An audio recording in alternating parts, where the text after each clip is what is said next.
Igitondo cyiza cy'umugisha cya tariki ya gatandatu kuri wowe uzindukanye natwe muri aya masaha y'urukerera ndetse abamwe bakaba bageze mu ruturuturo. Ndahera muri teritwari ya Karehe aho umuganga yakubiswe n'inyeshyamba za M23 zimuhora yuko ngo yavuye abazarendo. Ndakubitira muri Tanzania aho imaze guta muri yombi abagera kuri 900 baturutse mu bihugu biyikikije baje guhungabanya umutekano. Doha muri Qatar Faci Beto yisanze yagotewe rwagati hagati y'abarimo William Ruto, Kagame, intumwa za Leta Zunze Ubumwe za Amerika, iza Qatar ndetse n'iza Uganda. Mvuye aho ndagaruka kandi mu burasirazuba bwa Kongo aho Colonel Ezekiel Rukomesha w'inyeshyamba za M23 yagandaguriwe mu ishyamba rya GTN na Wazalendo CMC FDP.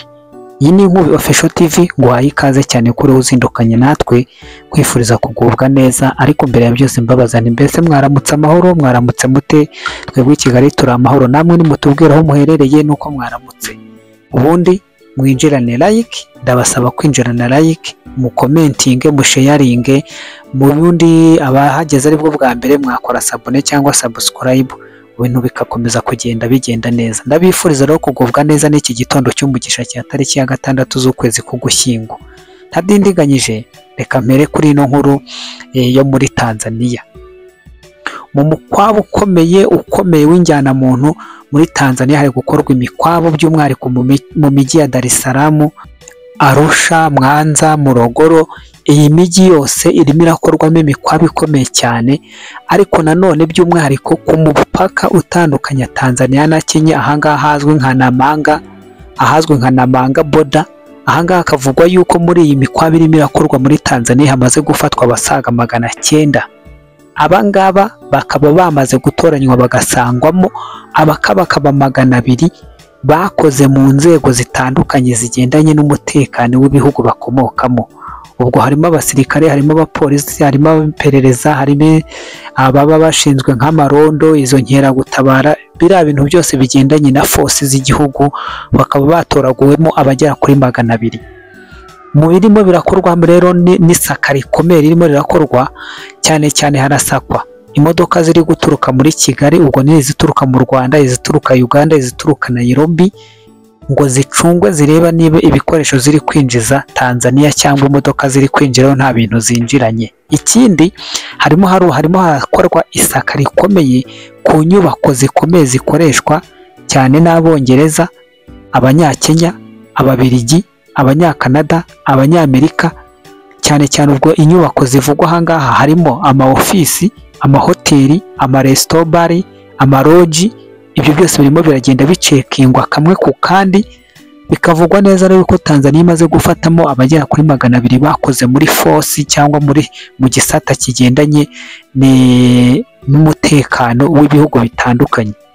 Byashoboka yuko abo ngabo bazagira ukuntu badiskita n'ibihugu byabo bikabasha kuba byabatanga amakuru, ariko urumva yuko Tanzania iri mu kazi, kuko Samia Suluhu Hassan we yamaze kwerekana yuko abanyatanzania atari bo barimo baradurumbanya igihugu, ahubwo byakozwe n'abanyamahanga batatse igihugu cye. Bikavugwa neza rero yuko nta gihindutse mu minsi mike bitagiye kera, ntimuzatungurwe no kubona hari ibyemezo bimwe Tanzania yafashe byo gufunga imipaka igomba kuhuza iki gihugu n'ibindi bihugu, kuko nk'uyu mwanya none ibiri kubera muri Dar es Salaam byatumye cyitwa peteroli ihinduka ingume mu gihugu cya Malawi. Ubwo rero murumva iramutse ifunze undi mupaka igafungira nk'u Rwanda cyangwa igafungira nka Uganda, naho bumva ko hatabura ingaruka zagera kuri ibyo bihugu. Reka mvaho ngaho rero mpite nerekeza Doha.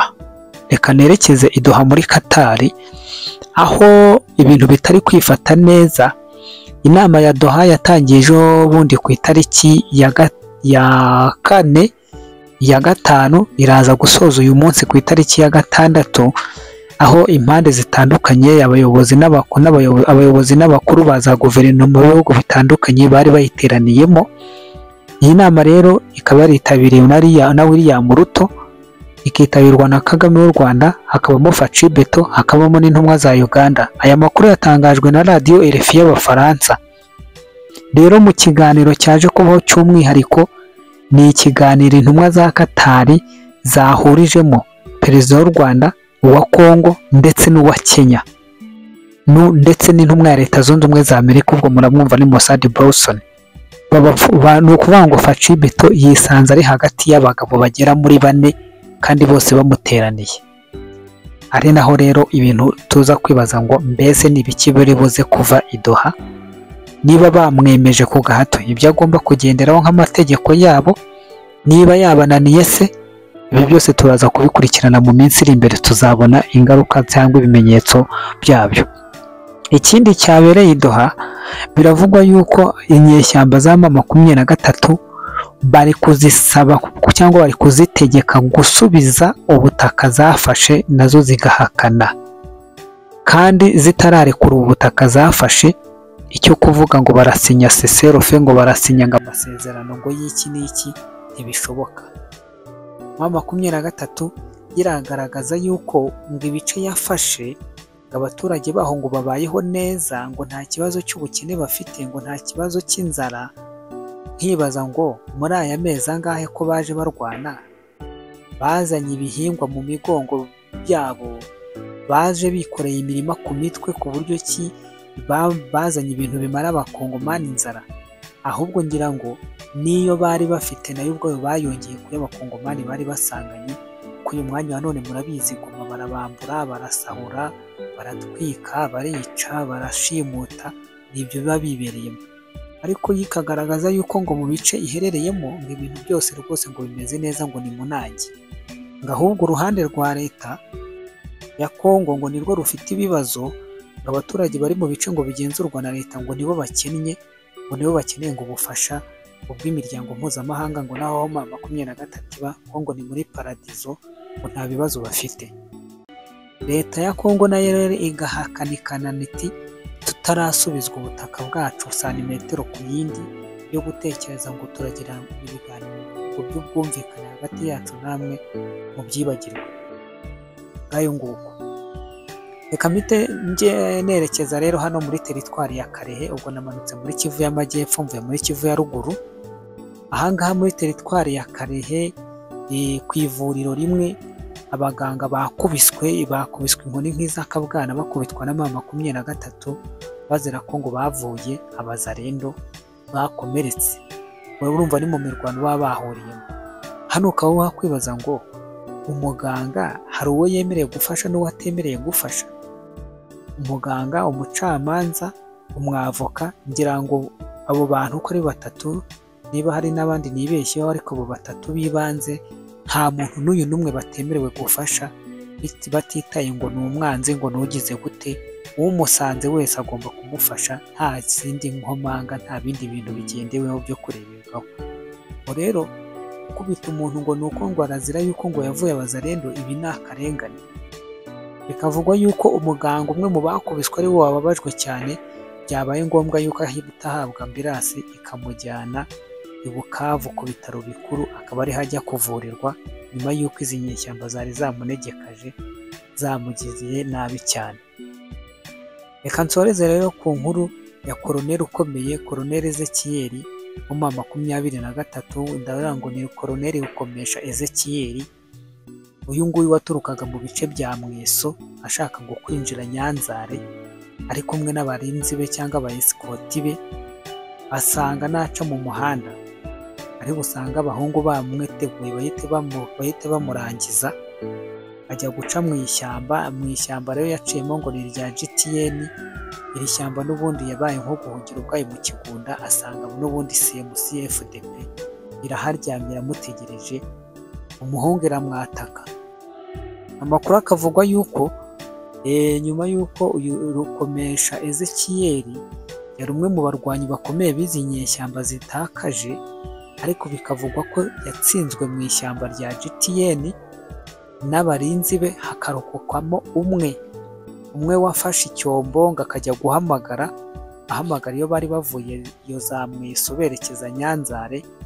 N'ubundi baje kumureba ngo bamutabare, basanga umugabo byarangiye, aho yarashwe ngo amasasu menshi, bikaza kurangira n'ubundi inkuru y'urupfu rwe igiye ku karubanda. Ikintu kibabaje cyane ababaje inyeshyamba za M23 nuko banashatse n'umurambo we bagasanga Wazalendo CMC uwo nawe yamaze kuwukenyereraho yawutwaye. Ntabwo tubizi niba yarawutwitse, ntabwo tuzi icyo yawukoresheje, ariko ikiriho cyo nuko yaje kurangira bityo.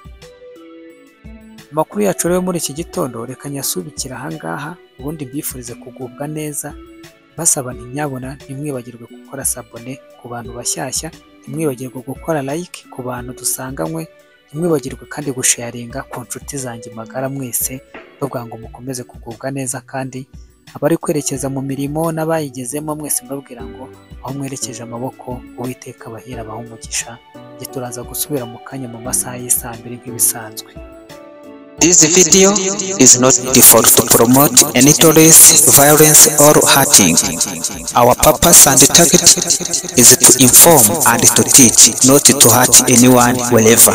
And I repeat that we never made this video for to promote any terrorist or to promote violence or to promote any hurting. And our purpose and our goals is to inform and to teach, not to hurt anyone.